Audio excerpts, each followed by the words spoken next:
Today, we're diving into one of the most powerful tools in your storytelling toolkit: point of view. The perspective you choose to tell your story from can have a massive impact on how readers understand and connect with your characters. It's like handing them a pair of glasses that filters the entire narrative through a particular lens. Imagine you're at a party and you're watching two people have a heated conversation across the room. You can't quite make out what they're saying, but you can see their facial expressions, their body language, the way they lean in or pull away from each other. Now imagine you could suddenly hear their thoughts, feel their emotions, maybe even access their memories. That's the magic of POV. It lets you zoom in and out on different aspects of your characters, revealing or concealing key facets of their inner lives. So, how can you harness this magic in your own writing? Let's start by thinking about how POV can be used to shine a spotlight on certain elements of character, while keeping others in the shadows. Take a first-person narrative, for example. When you're telling the story through your protagonist's eyes, you have direct access to their innermost thoughts and feelings. You can let readers see the world the way they see it, hear their voice in every line. But here's the thing. You can also use the limitations of first person to your advantage.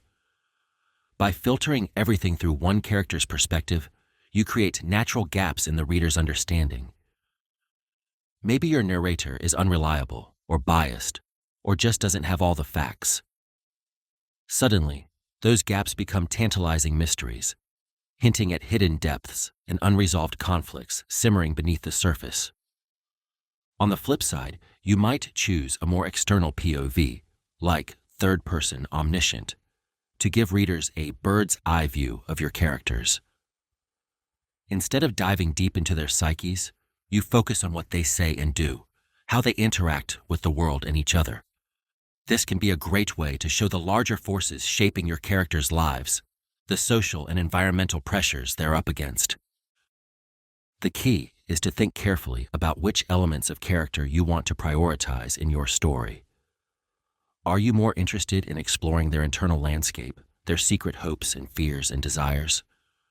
Or do you want to emphasize their relationships, the way they navigate the complex web of connections that define their lives?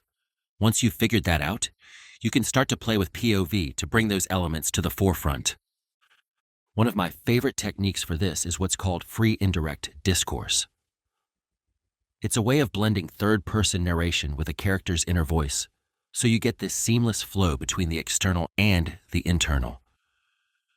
You might describe a character's actions in a distant, objective tone, but then suddenly dip into their thoughts or emotions, giving readers a flash of intimate access. Here's an example from Virginia Woolf's Mrs. Dalloway.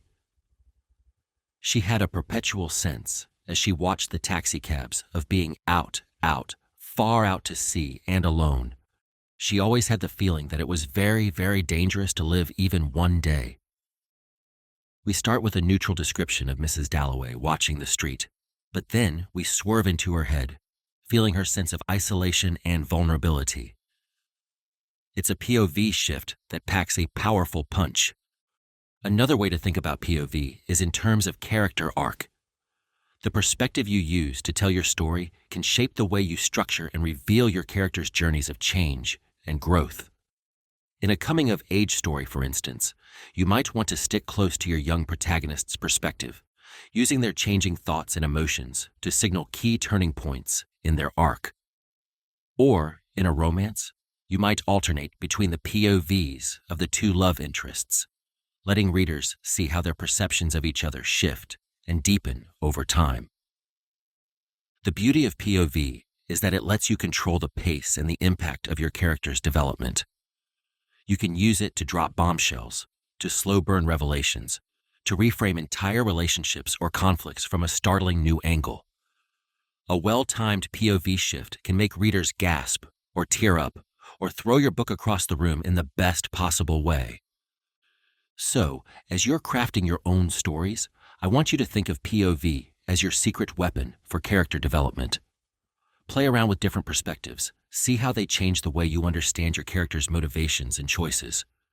Use POV to reveal or conceal, to create intimacy or distance, to shape the emotional beats of your story.